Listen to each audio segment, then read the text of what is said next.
Bonjour membres du Conspiratorium, je suis votre frère Bertin Bahaya et je vous invite tous les conspirés à passer ce bon moment avec moi. Ce ne sera pas long, je vais le faire très court car je ne vais parler que de notre président Félix Antoine Tshisekedi à qui je souhaite un joyeux Noël et aussi une très bonne et heureuse année 2025 de santé et de prospérité pour lui-même et toute sa famille, aussi tout le monde qui l'aime. Pourquoi je le fais aujourd'hui? Je vais parler de notre Félix Antoine Tshisekedi, le président de la RDC. Quand je ne peux pas parler de son bilan, il n'est pas encore à la fin de son mandat, mais je veux plutôt dire jusque-là, où en est-il, où en sommes-nous avec lui? L'homme n'a jamais géré, avant qu'il ne soit président de la République, il n'a même jamais géré une rue, même pas une petite compagnie de famille. Ce que Félix Antoine Tshisekedi n'avait jamais trempé dans le mal congolais. Il n'a jamais mis son pied, sa main, dans le mal congolais. C'est un homme immaculé qui arrive au pouvoir. Il n'a pas d'expérience politique proprement dite, mais il a du vécu politique énorme par le fait qu'il a grandi auprès de son père, qui était politicien. Je n'ai pas besoin de vous le représenter, son père, qui est Étienne Tshisekedi. Alors, il grandit auprès de son père, regardant, lisant, comprenant et écoutant, tout auprès de son père. Ce qu'aucun autre Congolais n'a aujourd'hui. Aucun de nous tous ne peut se prévaloir de ce privilège qu'a eu Félix Antoine Tshisekedi. Et pendant que son père est chef de ce parti populaire, l'UDPS, il n'avait jamais donné de responsabilité publique à son fils. C'est pour cette raison que vous allez voir certains qui sont passés à l'UDPS dire « Ah, toi, tu n'étais rien, d'ailleurs, ton père ne t'aimait pas, c'est moi qui était l'adjoint de ton père, c'est moi qui faisais ceci, c'est moi qui faisais cela, et toi, tu n'étais pas là. » Dans un sens, ils ont raison, parce qu'ils ne savent pas pourquoi Félix Tshisekedi n'était pas mis à l'avant-plan. Et pourquoi eux étaient utilisés à la place de Félix. La raison est simple. Il y a beaucoup de violence en politique et son père ne voulait pas l'exposer à ces violences. Il voulait préserver son fils jusqu'à ce que son fils ait accès de connaissances politiques et qu'il se décide plus tard d'y aller ou de ne pas y aller. Voilà la seule raison pour laquelle il n'avait pas exposé son fils. Mais vers la fin de son temps, il a commencé à afficher son fils, petit à petit, sans toutefois le jeter dans les griffes des prédateurs. Voilà pourquoi aujourd'hui nous avons ce président, vivant, en chair et en os et en santé. Épisode 2. L'homme devient président en 2019, sans expérience du tout. Et dans un contexte politique d'une crise mondiale causée par le fameux virus Covid-19, suivi de la crise économique internationale ou planétaire, après quoi le pays est agressé par des forces obscures qui avaient déjà été implantées en RDC bien avant, quelques décennies avant que Tshisekedi ne vienne au pouvoir. C'est qu'il entre dans cette eau polluée de requins, de crocodiles, des prédateurs politiques, économiques, et le pays est à genoux. Était-il à genoux le pays? Non, le pays n'était pas à genoux. Il était plutôt mort. Le pays était mort et enterré. Le pays était déjà morcelé en morceaux et le plan de balkanisation avait déjà été implanté et ça allait bon train. Même si on ne le disait pas à la radio, à la télévision, même si ce n'était pas écrit quelque part, mais le pays n'existait plus. À savoir, nous avions un président rwandais qui s'appelait Joseph Kabila.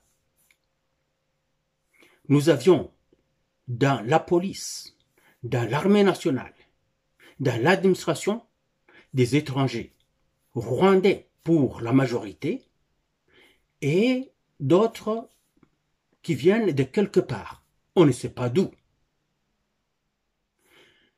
Tshisekedi prend le pouvoir dans ce contexte. Et aussitôt, on lui lance tout au visage. Il n'a pas encore d'assises solides, il n'a pas d'alliés, il n'a pas d'amis. Alors, il fait avec tout ce qu'il trouve. C'est en ce moment-là que le fameux jeu du corbeau et le renard se joue. Et il s'en sort bien. Après quoi, il est passé à des travaux. Il faut reconstruire le pays. Mais avant de le reconstruire, il faut le ressusciter. Comment le ressusciter? Et il, petit à petit, réinstaure des institutions qui étaient mortes. Le nettoyage progressif, mais timide, parce qu'il ne faut pas qu'il aille vite, sinon c'est lui qui y laisse sa peau.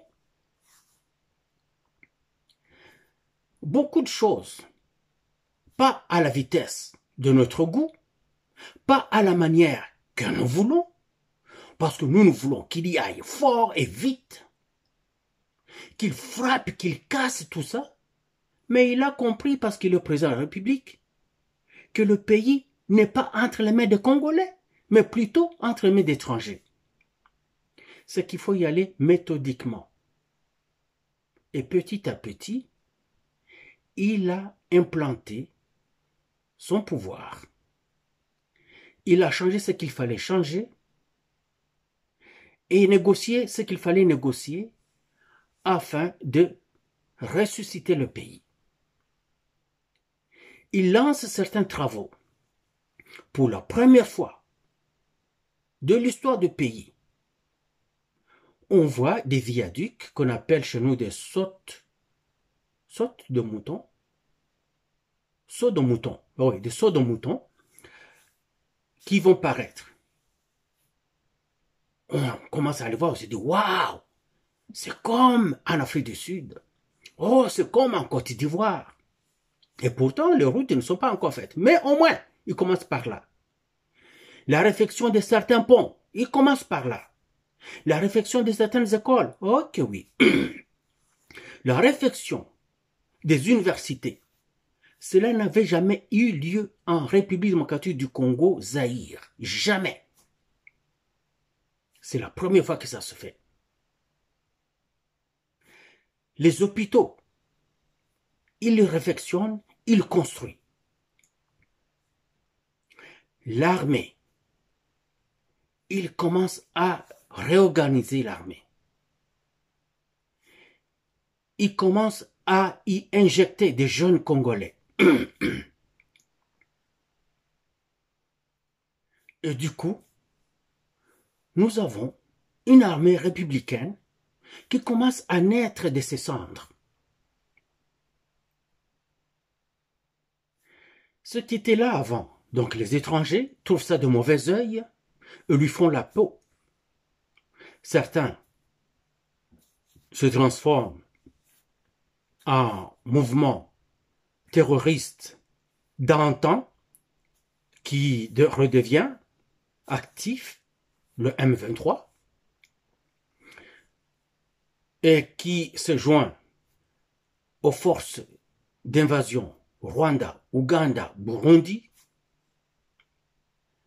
et tant d'autres qui sont aidés par les ONG, longtemps implantées en RDC, ces ONG qui sont infectées d'anciens et présents agents des services secrets et d'intelligence des pays étrangers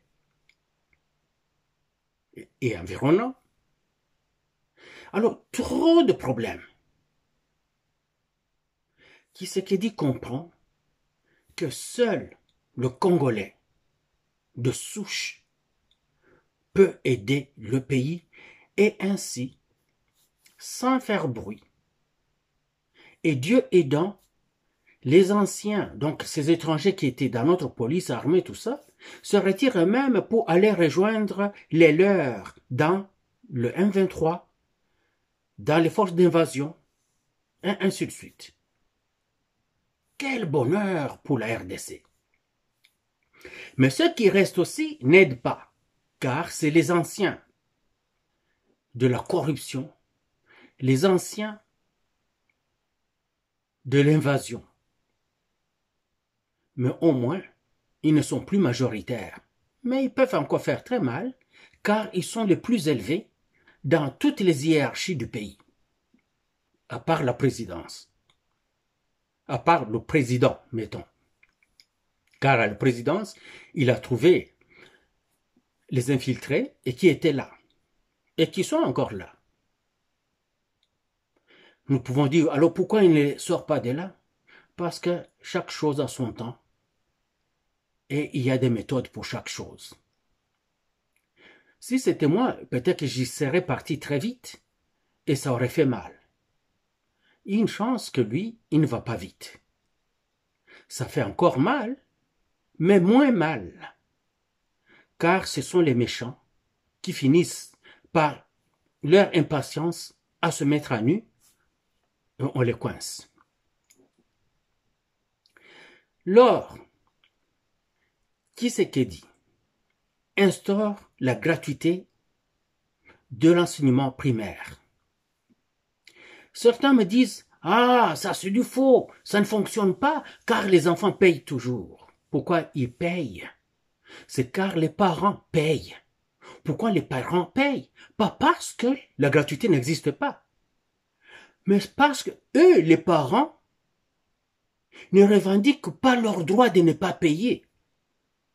Ils se laissent intimider par les dirigeants des écoles. Au lieu de s'organiser, se mettre en ligne de bataille, en ordre de bataille contre ces chefs d'école, afin qu'ils puissent revendiquer leur droit à la gratuité, ils se taisent, ils payent, puis ils commencent à pleurnicher. Qui ce qui dit, fait la guerre aux écoles fictives. Et Dieu sait combien il y en avait. Trop. Des institutions médicales fictives. Trop. Des spécialistes de toutes sortes de faux. C'est vraiment énorme. Il ne lâche pas. Il a 2 ou 3 personnes qui veulent travailler pour le pays et qui travaillent avec lui. Et on voit une petite différence. Laquelle, tout de suite, on a vu que le budget du pays est passé de 3 milliards 800 millions à 4 milliards 800 à 5 milliards et du coup 10 milliards, 12, 15, 20. Ça, c'est du jamais vu dans notre pays. Et on pourrait se permettre de dire que peut-être d'ici la fin de son dernier mandat ici, nous pourrions être à, pourquoi pas à 25 milliards. Et voilà. Les gens vont dire, oui, et moi aussi je l'ai dit, la loi sur la programmation militaire Certains disent, et moi aussi j'avais dit, ah mais c'était là. Oui, c'était là. Est-ce que ça avait été voté? Est-ce que ça avait été appliqué? Lui, il fait voter ça, il applique ça. Maintenant, on peut former nos militaires constamment, progressivement. On peut avoir des dotations militaires soutenues et constantes. La montée en puissance de nos armées. Donc, quand je parle de nos armées, c'est l'armée et la police et d'autres services de sécurité. C'est mal vu par les ennemis. Parce que hier, les ennemis faisaient ce qu'ils voulaient chez nous. Ils venaient en République démocratique du Congo, ils tuaient les Congolais, ils vantaient leurs armées d'être efficaces. On disait, regardez le Rwanda qui n'a qu'un effectif d'à peine une trentaine de milliers de soldats, en train d'écraser une armée congolaise de 130 000 militaires. Et pourtant, c'était une armée qui était plutôt dirigée par des Rwandais. Et quand les Rwandais voulaient faire monter le moral des troupes rwandaises, ils mettaient en embuscade certains Congolais qui vont se faire tuer. Et les armées rwandaises vont dire « Ouh, nous sommes fortes ». Il n'en est plus le cas. Ils entraient chez nous, c'était à haut risque, comme l'avait si bien dit le président de la République. Le Rwanda a commencé à enregistrer ses premiers morts au combat. Et cela n'a fait que augmenter. Les jeunes Congolais se battaient très bien au front. Ils s'aguerrissaient à compte-gouttes directement au boulot, donc au combat. Ça prend 5 ans pour aguerrir un soldat en garnison. Mais eux n'avaient pas ce luxe d'être aguerris en garnison, c'était directement au combat. Dieu seul sait combien ils ont été si bons pour ne pas se transformer en chair à canon pour les canons rwandais. Tshisekedi nous a octroyé la gratuité de la maternité.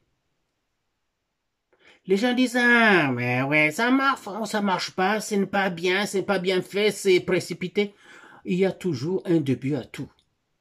Et dans un chaos, on agit de manière précipitée. Et on gère le chaos. On s'en sort avec ce qui est possible et on perd les dents avec ce qui est difficile. Oui. Les gens disaient, oh, il gère dans un chaos, regarde, il est partout et nulle part, il fait ceci, il laisse.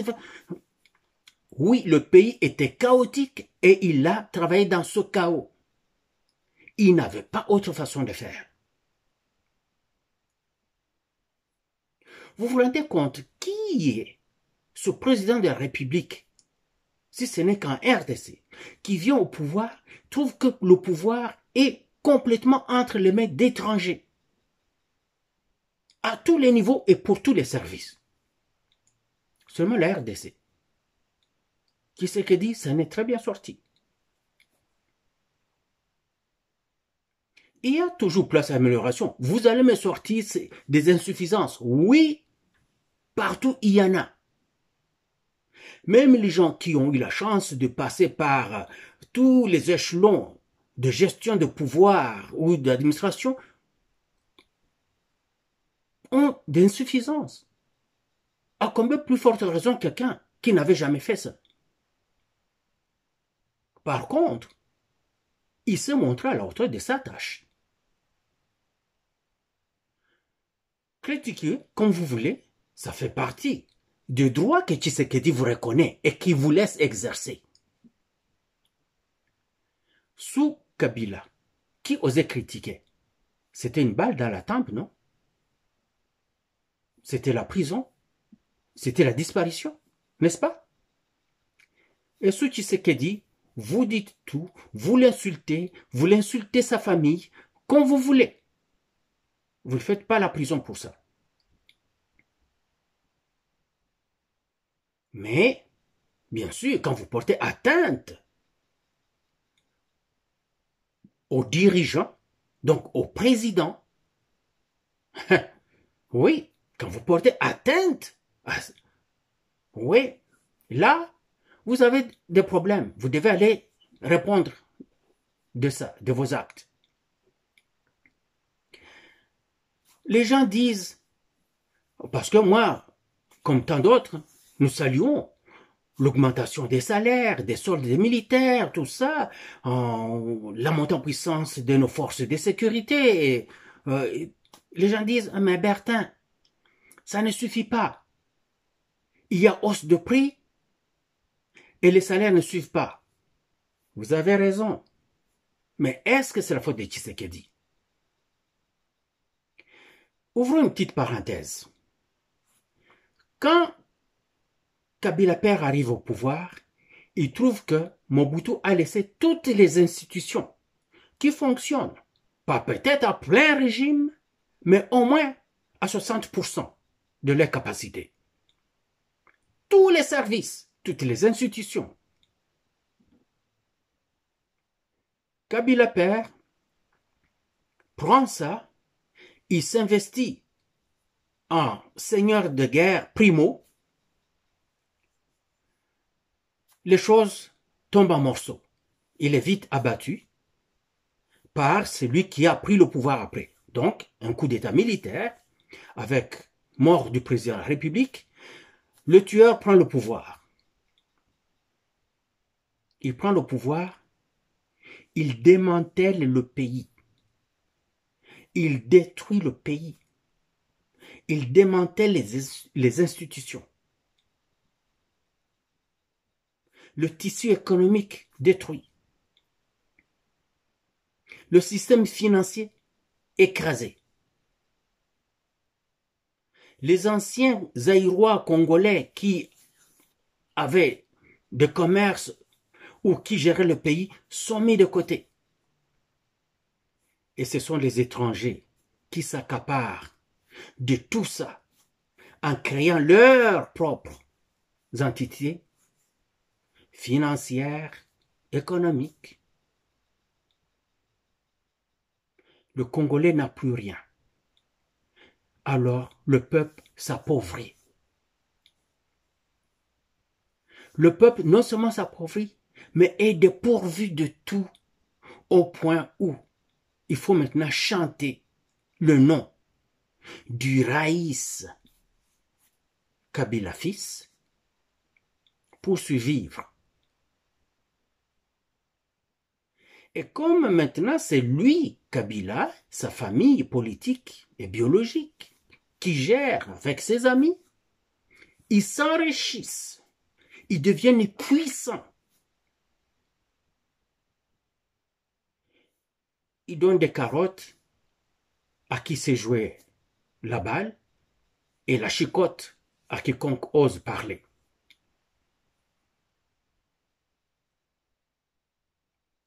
Les gens pensent que le pays va bien. Mais ce Kabila-là n'a pas connu la crise du Covid. Donc le pays n'avait jamais été fermé pendant ces 20 ans de gestion du pays. Il n'avait jamais été combattu pendant ces 20 ans de gestion du pays.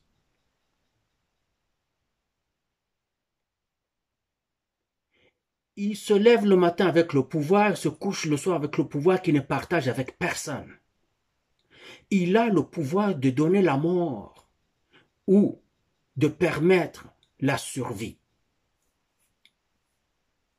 En plus de ça, c'est ses origines, le Rwanda, qui dicte les règles du jeu. Alors,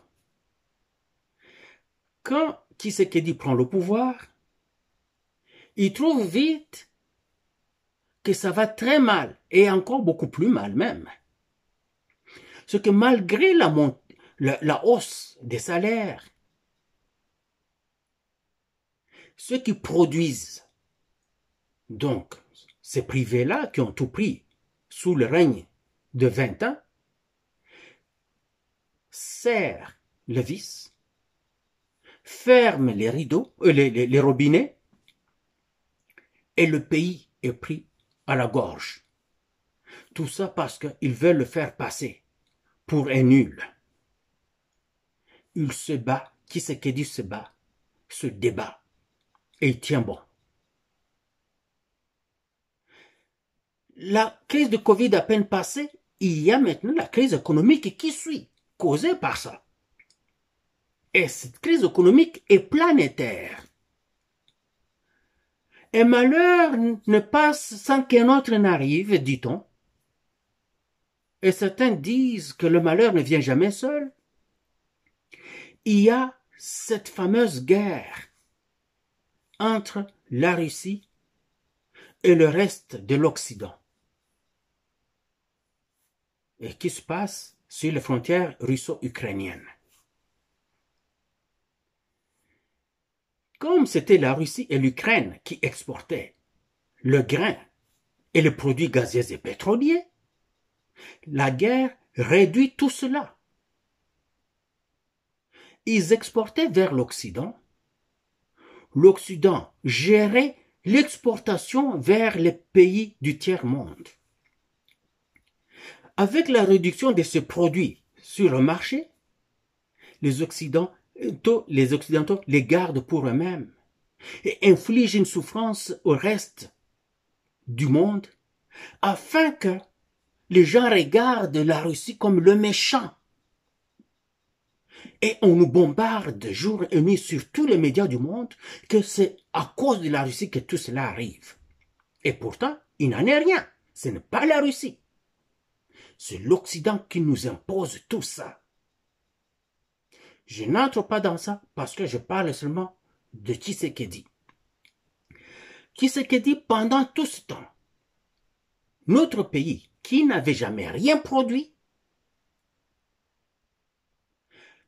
notre pays qui importait tout par ses privés étrangers qui sont chez nous, va se retrouver encore mal en point. Et il doit se battre sans alarmer la population et sans se justifier. Se battre encore jour et nuit. Alors, même s'il a augmenté les salaires, et que les salaires ne sont pas indexés, donc on n'ajuste pas les salaires au coût de la vie annuel, ce salaire perd sa valeur marchande.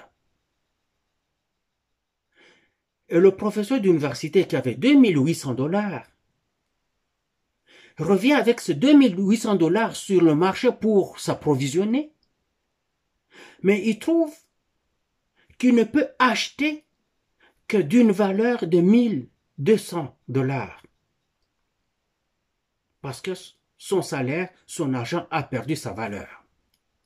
Mais aussi pourquoi? Parce que tout est en dollars. Pourquoi on avait dollarisé l'économie nationale?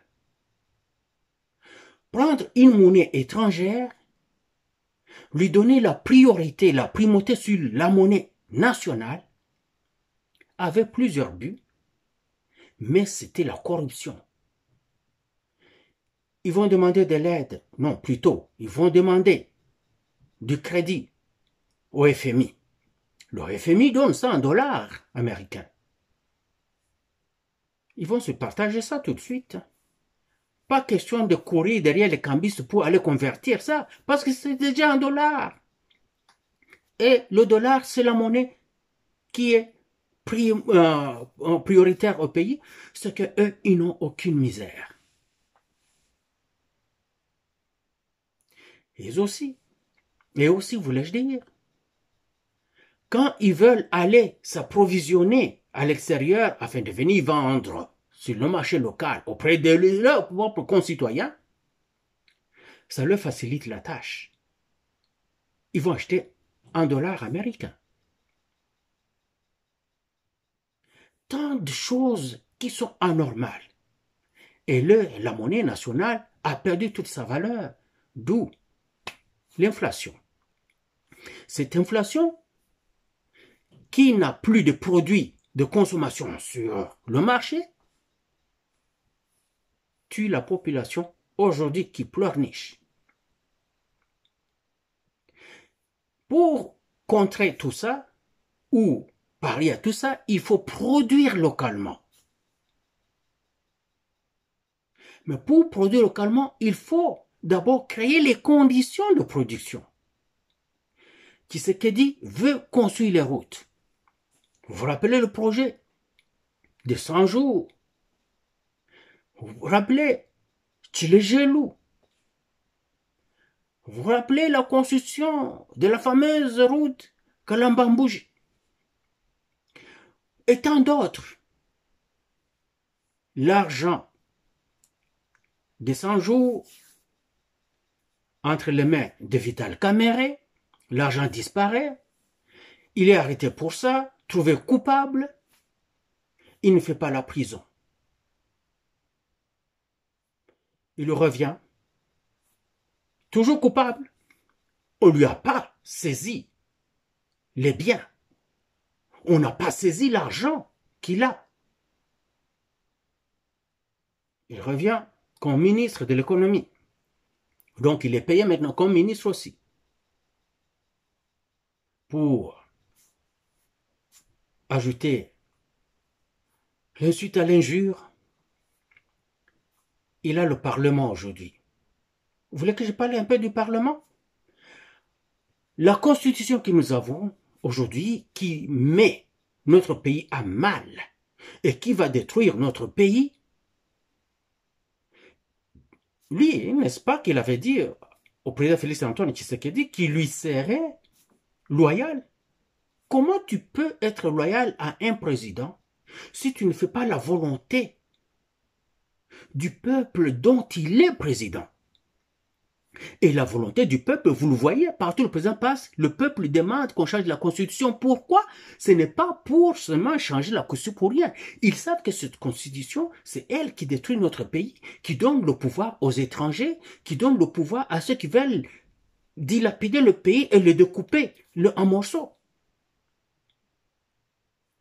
Kamerhe, au Parlement, il pouvait même lui-même là, il vient, il dit, moi président du Parlement, il va influencer certains membres qui vont lever des motions, on va voter. On peut voter là-bas, ils se décident, les députés se décident, nous changeons cette constitution, on n'a même pas besoin de référendum, et c'est fait. Mais il ne le fait pas, pourquoi? Il était là quand cette constitution-là avait été faite avant. Il avait aussi été président du Parlement en ce temps-là. Si les conditions étaient telles qu'il pouvait être en danger, aujourd'hui il ne l'est pas. Pourquoi il ne le fait pas alors? Samalou Konde était là en ce temps-là. Mais maintenant, il a été Premier ministre pendant 5 ans. Non, 5 ans? Non. Deuxième moitié du premier mandat de Félix Antoine Tshisekedi. Mettons 2 ans. Puis il revient comme président du Sénat. Il ne peut pas aller voir Kamerhe et dire, hey man, il faut qu'on fasse quelque chose pour notre pays. Forçons l'affaire. Non. Le président est encore en train de retourner auprès de la population pour aller plaider cette cause. Il trouve d'ailleurs que la population lui demande ça. C'est en ce moment-là que même tous les députés vous pouvez dire, ok, on ne va plus écouter l'étranger. Le peuple veut, le peuple réclame, nous aussi nous voulons, faisons-le. Ils ne le font pas. Pourquoi?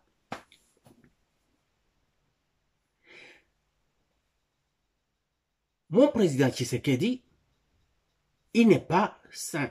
Pourquoi il n'est pas saint? C'est lui qui nomme les juges et magistrats. N'est-ce pas? Je ne le vois pas bousculer cet appareil judiciaire. Je ne le vois pas le faire. Il a un ministre de la Justice qui est ambitieux, qui veut changer des choses. Je ne le vois pas chanter le nom de ce ministre-là, l'encourager chaque jour pour que les gens voient que ce jeune ministre-là puisse vraiment prendre le couteau entre ses dents, aller à la guerre. Et pourtant, lui-même, il n'arrête pas de dire que c'est la justice qui élève la nation. Alors pourquoi ne le fait pas, monsieur le président? Pourquoi vous ne le faites pas? C'est sûr que dans cette bataille, vous n'avez pas beaucoup de compatriotes, car la mafia est totale. Mais les quelques qui sont là, vous pouvez aller au front avec deux, il y aura une troisième personne qui va s'ajouter. La quatrième viendra, la cinquième viendra, et là on en aura 30, 40, on en aura une centaine, 200. Et c'est comme ça que le pays se lève. C'est sûr que vous ne pouvez pas agir comme les présidents de certains pays qui ont pris le pouvoir par les armes et dont l'armée, la police, se constituer des citoyens du pays. Et ils s'adressent directement à la population, ils prennent des décisions, ils cassent tout, ils mettent les institutions qui sont bonnes pour le pays. C'est sûr que vous avez de la difficulté, que je comprends, mais pourquoi vous ne poussez pas vos ministres à être plus poignants que ça? Moi, je trouve que votre bilan est positif, mais vous avez cette... ce n'est pas une lacune, mais vous avez cette attitude de miséricorde. Vous n'êtes pas Dieu. Laissez la miséricorde au miséricordieux Dieu, et vous, c'est plutôt le bâton que vous prenez. Vous donnez la carotte à qui fait bon et le bâton à celui qui fait mal. Laissez la miséricorde à Dieu. Laissez le pardon à Dieu. La population vous a montré et vous a demandé d'être coriace. N'est-ce pas que la population vous a voté 73 points, quelque chose pour cent? Comment voulez-vous encore être investi de pouvoirs maximaux? Regardez quand maintenant vous êtes en train de sillonner le pays encore. Regardez la même population venir auprès de vous et vous dire maintenant ce que vous devez faire que ils voulaient que vous fassiez dès le début. Ils sont en train de vous le dire. Ils vous parlent. Et merci parce que vous donnez la parole à des individus qui vous parlent directement. Et la population entière suit ça. C'est à ce moment-là que vous devriez sortir toutes les griffes. Car c'est cette population-là qui va vous protéger, c'est cette population-là qui va être côte à côte avec vous dans toutes les batailles. Pourquoi vous ne le faites pas, monsieur le président? Ce n'est pas un endroit d'être élégant là-bas. C'est un endroit d'être farouche, intraitable. C'est ce que moi je trouve qui vous... Ce n'est pas que ça vous manque, mais ça vous fait un peu... c'est du côté mou de l'affaire que je n'aime pas personnellement. Mais qui suis-je?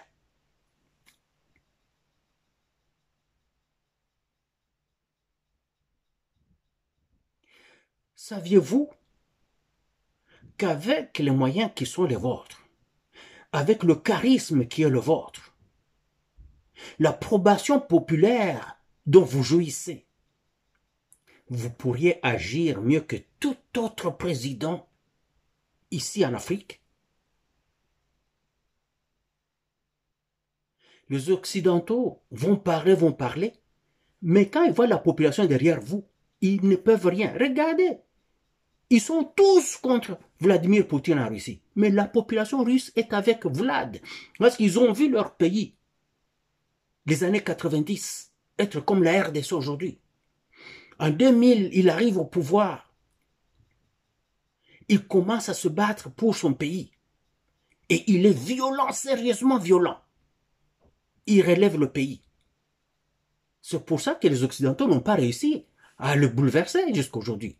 Ils mettent tout, alors tous leurs moyens dans le départ, dans l'annulation physique même de Vladimir Poutine. Pourquoi ils ne réussissent pas? C'est grâce à la population russe. Comprenez cela, Monsieur le Président. Vous voulez savoir comment vous en sortir? Faites un petit voyage en Russie. Passez quelques heures à parler avec Vlad. Dites-lui, Monsieur le Président, mon pays est pareil à ce que le vôtre était quand vous êtes venu au pouvoir. Donnez-moi des trucs. Car vos services au Congo ne le font pas. Vos ministres ne le font pas. Alors, lui, il vous les donne. Il dit, regardez, moi j'ai fait ça. Vous retournez, vous le faites à 2 ans. 2 ans seulement. Je vous assure que tout le monde va chanter votre nom.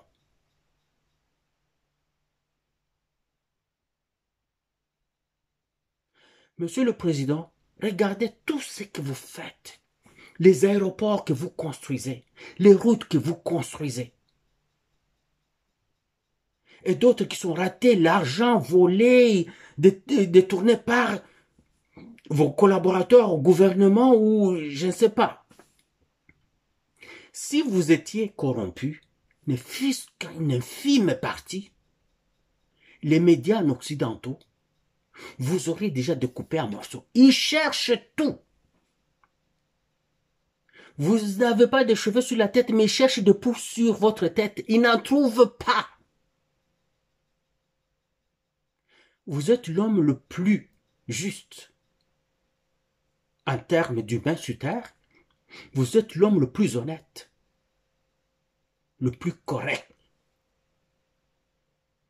Mais vous laissez autour de vous des gens qui vous nuisent. C'est là que ça fait mal. C'est là que vous détruisez ce que vous auriez pu contenir.